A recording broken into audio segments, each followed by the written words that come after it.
el radio de giro, el I sub X o RX también. Raíz cuadrada del momento de inercia de una pieza, de una superficie, de una figura, respecto a su área.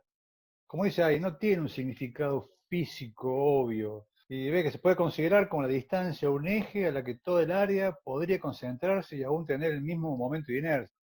O sea, hemos visto centroides, recién vimos lo que es momento de inercia. Bueno, vamos a arrancar con lo que es viga. ¿Qué es una viga? Bueno, una definición posible es esa. Está allá abajo, elemento rígido, generalmente horizontal, proyectado para soportar y transmitir las cargas transversales a las que está sometido hacia los elementos de apoyo. Por ejemplo, las vigas estas, o sea, estas vigas están acá, ¿sí? Están recibiendo todas las cargas de todas estas, que a su vez también son vigas, ¿sí? Y todas las cargas que está recibiendo las estás transmitiendo, por un lado, a estas columnas, ¿sí? Y por otro lado, mira la otra viga que está acá, se va a trasladar a la pared. ¿Sí? Por eso decía la definición de recién, que es elemento rígido, generalmente horizontal, proyectado para soportar y transmitir, proyectado, ¿no? Calculado, digamos, ¿no? Para transmitir cargas transversales a las que está sometido hacia los elementos de apoyo. Otros ejemplos, por ejemplo, un puente, por ejemplo, acá tenemos una viga, un puente que también va a transmitir los esfuerzos a los apoyos acá. ¿Eh? Puente grúa, un ejemplo que ya vimos. Y también a su vez tenemos las vigas, propiamente dichas, digamos, los carriles del puente grúa. O sea, todo esto son todas vigas. ¿Eh? Un chasis de un camión, los elásticos, el chasis también del camión, las alas de un avión es una viga, bueno, los ejes también, o sea, por ejemplo, en nuestro caso de nuestros ejes que vamos a calcular, también se va a comportar como una viga, ¿sí? Por las cargas que tiene, ya lo vamos a ver un poquito más en detalle. En el caso de un brazo robótico, o sea que el cálculo va a ser como si fuera viga, ¿sí? La definición, bueno, fíjense que es parecida a la de recién. Elemento estructural sometido a cargas, fuerzas o momentos que tienen sus vectores perpendiculares al eje de la barra. Esto es una definición un poco más técnica, digamos. Estamos viendo vigas. Dentro de vigas vamos a ver lo que es apoyo. Vamos a ver que hay tres tipos de apoyo, básicamente. Este apoyo, fíjense, que es como si tuviera un apoyo que tiene rueditas, ¿tá? Como si fuera un patín, una cosa así, que rueditas, y tiene una rótula acá. Entonces, este tipo de apoyo, que vamos a llamar articulado móvil, la única fuerza que pueden soportar son fuerzas verticales. ¿Tá? Nada más. Si yo le aplicara una fuerza horizontal, la haría correr la ruedita. ¿Sí? Con la especie de patín que tiene acá abajo, rodaría. O sea que no va a soportar fuerza horizontal. Si yo le aplicara un momento, tampoco me lo soporta, porque tengo una rótula yo acá. Giraría. Evita la traslación en la dirección vertical, pero no en la dirección horizontal, como dice ahí. Puede resistir una fuerza vertical, estamos diciendo, y no puede resistir fuerza horizontal ni desarrollar una reacción de momento. Lo mismo que estábamos diciendo anteriormente. El simbolito es este, normalmente, ¿tá? O este, más simplificado, o sea, es un triangulito con unas rueditas. Y vamos a hablar, chicos, empezar a hablar de lo que se llaman grados de libertad. ¿Sí? Restringe un grado de libertad. Bueno, vamos a ver que para que una viga no se mueva, que es estática, digamos, vamos a tener que restringirle 3 grados de libertad. ¿Eh? Por lo pronto veamos que como acá solamente puede resistir este tipo de apoyo, que se llama articulado móvil, solo de fuerza vertical, le va a restringir un grado de libertad. Por ejemplo, podemos hacer, fíjense, acá en el caso un IPN, donde le hemos practicado acá una corredera. Entonces, en este caso, fuerzas horizontales no los resiste porque se movería por la corredera y solamente soporta cargas verticales. Hay muchos casos que necesitamos que soporte solamente cargas verticales. No se olviden que hay elementos que dilatan. Entonces, en un puente, por ejemplo, que es muy largo, en algún lado tenemos que dejar un apoyo, ¿tá? De este tipo, o sea, que permita el movimiento horizontal para absorber dilataciones, por ejemplo. Entonces se utiliza, fíjense ahora, la base de este puente, por ejemplo, le va a permitir movimientos verticales, horizontales, perdón, horizontales. Tenemos otro tipo de apoyo, que es parecido al de recién, o sea, que también tiene rótula, ahí arriba, pero no tiene rueditas, está fijo. Entonces, en este caso, fíjense, podemos aplicar fuerzas verticales, como las de recién, pero también fuerzas horizontales. Entonces, este va a evitar la traslación vertical y horizontal, no evita la rotación, porque sigue teniendo el rótulo acá, o sea, esto se puede mover acá, es como una bisagra, o sea que no resiste momentos, y va a restringir 2 grados de libertad. porque resiste ahora cargas verticales y horizontales. Por ejemplo, fíjense, me apoyo de un puente donde permite la rotación, ¿sí? Pero no permite la traslación, en este caso. Cuando tengamos, por ejemplo, esto acá, un sistema de fijación, en la cual no nos asegura que va a soportar momentos, porque es un soporte muy chiquito, lo podemos considerar un articulado fijo. Si bien no tenemos una rótula acá, podemos tomarlo como si fuera un articulado fijo. Y el otro sistema, el otro tipo de apoyo, perdón, sería el empotrado. O sea, directamente una viga que está amurada, digamos, de alguna forma, soldada firmemente a algo. Y en ese caso sí, va a soportar fuerzas verticales, fuerzas horizontales y momentos, o sea, no va a poder rotar tampoco. Ese sería el amurado. Evita traslación, sentido vertical horizontal, evita la rotación, puede resistir fuerzas horizontales, verticales, también desarrollar reacciones de momento, y restringe 3 grados de libertad. Por ejemplo, que es una columna que está bien amurada, ¿sí? O una columna que está empotrada, directamente enterrada, por ejemplo, podemos tomar como empotrado. Tiene que ser firme, para considerar como empotrado tiene que estar bien firme, bien seguro de que desarrolle los esfuerzos de momentos, como está acá arriba, sin que se rompa, digamos, sin que se nos rompa la queso. Perfecto. Ahora, ¿cómo podemos configurar los apoyos? Vamos a tener hipostáticas, o sea, con menos de 3 grados de libertad, lo cual no puede ser porque se mueve, isostáticas, en la cual justito les restringimos los 3 grados de libertad necesarios. Es como que una viga que esté justo para restringir, para que no se mueva, tiene que estar restringido 3 grados de libertad, se llama isostático. Y después podemos restringir más grados de libertad. Yo puedo agarrar una viga, bueno, vamos a ver el ejemplo, donde restringo más grados de libertad. No hay problema, pero va a quedar hiperestático. Nosotros los que vamos a calcular son las isostáticas. Por ejemplo, fíjense, yo tengo una viga acá, donde tiene cargas, fíjense, horizontales, verticales, inclinadas. ¿Sí? Yo acá tengo una articulada móvil, acá en el punto B, que esto podría moverse en el sentido horizontal y rotar. Pero primero, no va a rotar porque está apoyada en otro punto A. Y tampoco se va a desplazar en el sentido horizontal porque este punto A está quieto. Entonces esta viga está isostáticamente, está perfecta, digamos. No se va a mover a ningún lado. Se llama simplemente apoyada.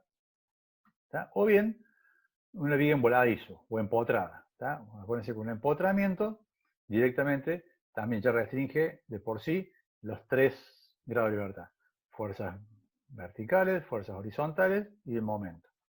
Entonces una viga empotrada también está perfectamente en equilibrio, digamos. Otro ejemplo, también tenemos una viga que también está simplemente apoyada, o sea que tenemos una articulación fija y una móvil, pero fíjense que tiene una partecita que está en voladizo. Después están los tipos de cargas. Tipos de cargas que podemos tener. Uno son cargas concentradas, que fíjense que pueden ser perpendiculares, como la P2, o pueden ser inclinadas, como la P1. Después pueden ser cargas uniformemente distribuidas. Por ejemplo, ¿qué es el peso de un techo sobre una viga, que está pensada para soportar el techo? En ese caso, el peso del techo no es una carga concentrada, no está aplicado en un solo punto, sino que está aplicado uniformemente distribuido. Después puede darse cargas variables, digamos, cargas variables. De alguna forma, en vez de ser, fíjense que el caso anterior, la carga era uniformemente distribuida, o sea que la carga es constante. Yo voy a tener una cierta cantidad de kilos por metro que se aplican acá. Kilos por metro en forma constante. En cambio acá ya no. Acá los kilos por metro van a ser variables. Fíjense cómo va cambiando. Que puede ser lineal, como está acá, o no. Y pueden ser también momentos, o pares. Pero en este sentido, estamos siempre en el plano de la viga. Tipos de alivios. Supongamos que yo tengo un puente largo, un puente, bien largo. Entonces, bueno, hay alivios que yo puedo colocar. Fíjense, este símbolo que está acá significa un alivio axial. ¿Qué quiere decir esto? Es una especie de, fíjense en mi mano, puede moverse axialmente, si no le traslado el esfuerzo axial a la viga. Se mantiene apoyado radial, o sea, transversalmente. Pero si se genera un esfuerzo axial, por ejemplo en una dilatación, no se lo traslado de ese punto para allá, no traslado el esfuerzo axial. Es un alivio axial. Este es un alivio de cortante. ¿Qué quiere decir? Si estamos trabajando en el esfuerzo de corte, supongamos mi brazo derecho tiende a bajar, ¿sí? Bueno, no le traslado ese esfuerzo a mi brazo izquierdo, ¿no? Yo le puedo, sí, a fuerzas axiales, sí, pero no de corte, ¿no? Es un alivio cortante. Esto es como si fuera una rótula, donde yo ahí las vigas les permito rotar, pero no transmito de una viga, de un pedazo de viga a otra, con un momento flector. ¿Está claro? Es otro tipo de alivio. Y este otro no le permito transmitir de una viga a otra un esfuerzo torsional. ¿Sí? Es como una bocha, una rótula que puede girar, se ve en mi mano. ¿Sí? Entonces, de una viga a la otra, supongo que tiene un esfuerzo de torsión, no le transmito este esfuerzo de torsión hacia la otra viga. Bueno, acá empezamos con las suposiciones. Entonces, cada vez que calculamos algo, tenemos que suponer cosas, o sea, limitar lo que vamos a calcular. Ojo, vamos a ver el cálculo, pero con estas condiciones. ¿Tá? Entonces, ¿qué vamos a suponer? Bien, suponemos que las cargas actúan en el plano de la figura, o sea que todas las cargas están en el plano. A ver, ¿se acuerdan que calculamos el momento de inercia de una figura? ¿Está? Perfecto. Nosotros calculamos el momento de inercia respecto a un eje X, ¿sí? Que está cruzado en realidad. Entonces, supone que las cargas van a estar en este plano. O sea, si yo después le mando un eje, una fuerza que sea inclinada, chau, ¿me explico? O sea, ya no está resistiendo la pieza en ese plano que yo calculé el momento de inercia. Entonces, ojo, toda la fuerza tiene que estar, calculemos, en el mismo plano, ¿tá? Que estamos calculando el momento de inercia. Que la viga tiene que ser simétrica respecto a un plano vertical, o sea que obviamente la sección tiene que ser constante. ¿Tá? Bien. En estas condiciones, bueno, el flexionar solo en un plano, como estamos siempre hablando en los ejemplos, va a flexionar en un plano así, en un plano vertical, en este caso. Pero si llega a haber cargas en otro sentido, momentos, bueno, no hay problema. Vamos a tener que descomponer las fuerzas en un plano vertical, en un plano horizontal, y hacer los dos cálculos. Calcular con su momento de inercia, o sea, las fuerzas verticales con el momento de inercia vertical, y las fuerzas horizontales con el momento de inercia horizontal. Vamos a tener que hacer dos cálculos si es que aparecen fuerzas que no están en ese plano. Análisis de cargas. Acá para que tengamos cuidado. ¿Sí? Vamos, por ejemplo, este ejercicio va a ser un eje típico, parecido, digamos, al que vamos a usar nosotros en el proyecto. Acá, por ejemplo, vamos a tener la fuerza que van a generar la tensión de las correas. ¿Sí? Acá se van a generar las reacciones, ¿sí? En los apoyos, que en este caso son los rodamientos. Aquí se van a generar las fuerzas, supongamos que ya tenemos dos piedras de molar acá, tenemos dos piedras de molar. Entonces tenemos acá uno molando acá y otro molando acá. ¿Estamos? Y vamos a suponer que todas estas fuerzas estén en un solo plano, ¿no? Entonces todas estas fuerzas sí van a flexionar este eje. ¿Sí? Acá está uno afilando un cuchillo, acá otro está, qué sé yo, amoldando un hierro, y acá tenemos la fuerza de la correa. Y acá tenemos las reacciones, ¿está? En los rodamientos. Todo eso va a flexionar y es válido. Pero también, cuando nosotros estemos amolando acá el hierro, lo que estamos aplicando es un frenado. ¿Sí? Vamos a querer frenar la piedra. Ese frenado va a producir un momento torsor que se va a transmitir por el eje y es el que va a resistir la correa. O sea, la correa va a resistir ese momento torsor. Ojo, ese momento torsor no está en el plano de la viga, no lo va a flexionar. Lo que está produciendo es una torsión, pero no una flexión. ¿Está claro? O sea, que esos esfuerzos no aplican en viga. ¿Está? Por eso que hablábamos recién que los momentos y fuerzas y demás tienen que estar todos en el plano transversal de flexión de la viga. Estas torsiones, insisto, no están aplicadas. ¿Está claro?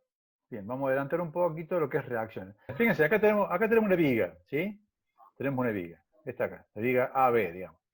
Tenemos una fuerza P1 aplicada, una fuerza P2 aplicada a la viga, y una carga uniformemente distribuida Q. ¿Estamos? Todas estas fuerzas, por definición de viga, la viga va a trasladarla a los apoyos, o sea, al punto A y al punto B. ¿Está? En el punto B, acuérdense que solamente puede generar reacciones verticales, vamos a tener una RB, una reacción en B.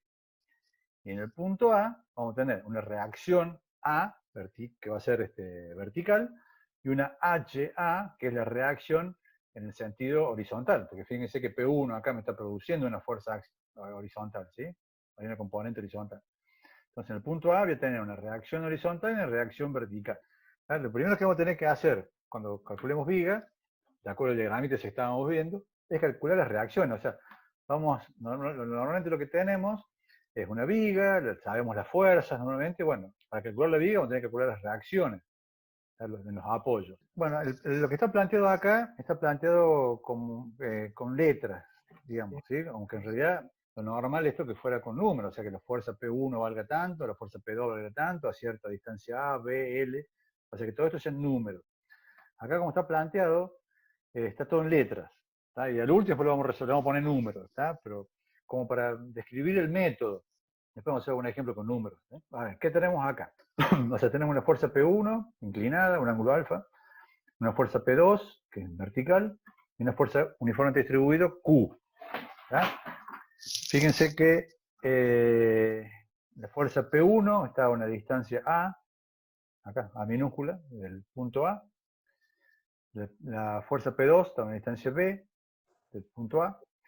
El largo de la viga es L. La carga Q, esta que es uniformemente distribuida, parte del punto B hasta una distancia C. ¿Está? Entonces dijimos recién que vamos a tener una reacción RA, una RB y una HA en la horizontal. Bien. ¿Está claro? Bueno, ¿cómo se resuelve? Bueno, acá siempre lo que vamos a aplicar es sumatorio de fuerzas iguales a cero, o sea que tiene que estar en equilibrio esto, o bien vamos a ver también que el sumatorio de momentos es igual a cero. Son las dos cosas que vamos a aplicar para resolver esto. Si las fuerzas horizontales tienen que ser iguales a cero, o sea, las fuerzas horizontales, ¿no? Lo que vamos a tener es que la fuerza H está A, la fuerza horizontal aplicada en A, menos la componente de P1 horizontal, o sea que sería P1 por coseno de alfa, tiene que ser igual a cero. Ya ahí despejamos HA, y bueno, ahí vamos a saber cuánto vale HA. Va a ser P1 por coseno de alfa. Ya tendríamos, si tuviéramos los números, HA. O sea, P1 ya sabemos el valor y alfa es el valor, así que P1 por coseno de alfa ya tendríamos cuánto vale HA. ¿Eh? Listo. Bien, para sacar las reacciones RA y RB, podemos poner los momentos iguales a cero. Si los momentos no fueran iguales a cero, esto estaría rotando, estaría girando. Como está estático, el sumatorio de momentos tiene que ser igual a cero, en cualquier punto tiene que ser igual a cero. Acá tenemos que aplicar alguna convención en el sentido positivo o negativo de los momentos. Cualquier convención que tomemos está bien. Yo acá, a mí me gustó al revés, pero bueno, el libro que usamos lo pone así. Lo pone que si por ejemplo, la fuerza es RA, o si estamos aplicando momentos respecto al punto B, ¿no? Entonces, RA, fíjense RA, ¿qué giro le produciría al punto B, alrededor del punto B? Produciría un giro horario. RA produciría un movimiento horario, así. ¿Sí? Bueno, horario lo vamos a poner símbolo negativo. Ahora, P, por ejemplo, produce un giro antihorario. ¿Sí? Entonces, en antihorario le vamos a poner un símbolo positivo. Yo hubiera puesto al revés, pero bueno, el libro lo pone así. Es una convención, chicos. Si lo ponemos al revés, es exactamente lo mismo. Entonces, fíjense, RA, o sea, insisto, ¿no? Estamos tomando momentos con respecto al punto B. Entonces, RA, ¿cuál es el momento de RA con respecto al punto B? Es RA por L. La fuerza por la distancia. RA por L. Y negativo porque es antihorario. ¿Está? Después tenemos momento P1. Pero P1, ¿qué parte de P1? La componente vertical de P1. Así sería P1, la componente vertical sería P1 por seno de alfa ahora. ¿Y cuál es la distancia? La distancia del punto B al punto B, ¿sí?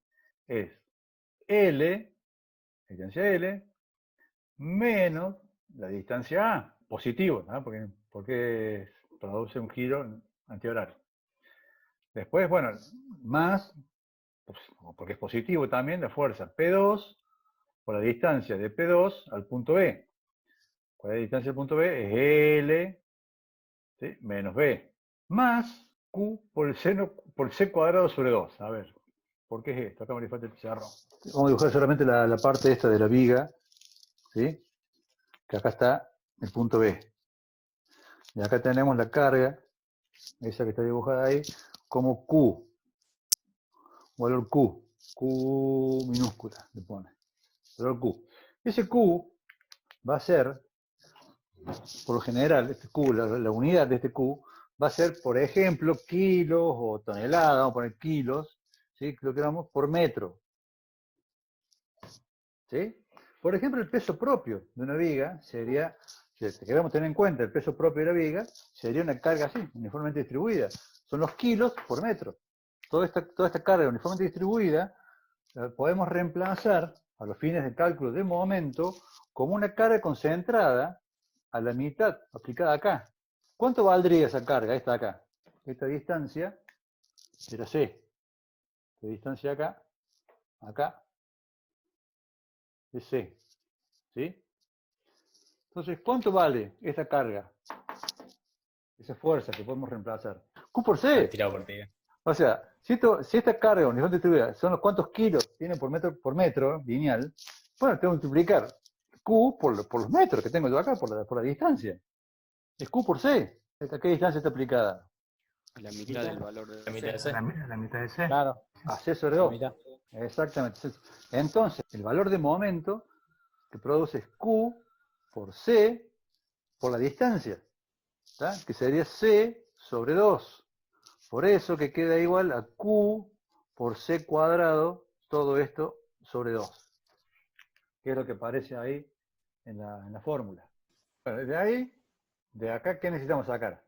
Fíjense que necesitamos, de todo esto de acá, todo esto es conocido. Fíjense, L es conocido, P conocido, alfa, L, A, todos son valores conocidos. Lo único que no conocemos de acá es el RA, que para eso sacamos un momento con respecto a B. Porque ¿qué variable nos queda por conocer? Hasta recién habíamos sacado el HA. Nos quedaba por conocer el RA y nos quedaba por conocer el RB. Entonces, al aplicar momentos en el punto B, como RB pasa por el punto B, la distancia es 0, entonces el momento que produce 0, por eso RB no aparece. Entonces, de esta ecuación, lo único de las dos variables que nos quedan, va a aparecer RA. Entonces, de acá, vamos a despejar RA, de todo esto que está acá, despejar RA, ¿sí? Y nos queda todo igual a esto. Que parece un despiole bárbaro, pero en realidad estos son todos números, es bastante simple esto acá. Después lo que hacemos ahora sumatoria de momento con respecto al punto A, ¿para qué? Para que RA sea ahora 0, y lo que vamos a calcular es RB. ¿Qué otra cosa podríamos hacer acá? Que sería quizás más simple.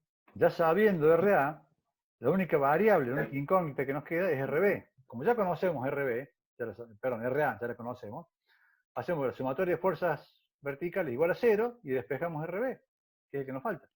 ¿Me explico? RA más RB menos todas las otras, digamos. Claro, Y despejar claro. la RB. Exactamente, exactamente.